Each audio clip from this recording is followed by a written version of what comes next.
अमित शाह के भाषण को उनके ही बूथ कार्यकर्ताओं ने नहीं दिया भाव। देश के गृह मंत्री अमित शाह कल रांची में थे। वे भाजपा के विस्तृत कार्य समिति की बैठक में यहां शामिल होने आए थे। रांची के जगन्नाथपुर मंदिर के मैदान में प्रदेश भाजपा ने राज्य के अपने सभी 100 बूथों से एक एक कार्यकर्ता को इस कार्यक्रम में शामिल होने के लिए आमंत्रित किया था। इस कार्यक्रम का मूल उद्देश्य बूथ कार्यकर्ताओं को अमित शाह द्वारा टिप्स देना था कि कैसे इस बार के विधानसभा चुनाव में भाजपा को पुनः शासन में लाया जाए।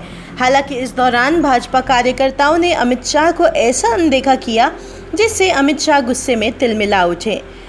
दरअसल अमित शाह के पूरे भाषण को सुनकर यह पता लग जाएगा कि भाजपा की प्रदेश में क्या स्थिति है। जी हां, अमित शाह ने अपने भाषण के दौरान कई बार प्रश्न किए, जोश दिलवाना चाहे, नारे लगवाने चाहे, पर सभा में उपस्थित उनके कार्यकर्ता लगता है कि वे अमित शाह के भाषण को सुनने के मूड में ही नहीं थे।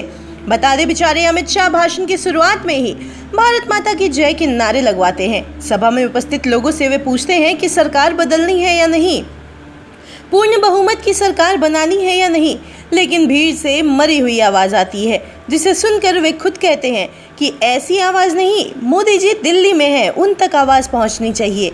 वे फिर से सवाल करते हैं, उसके बावजूद भी वो जोश भाजपा कार्यकर्ताओं में नहीं दिखता।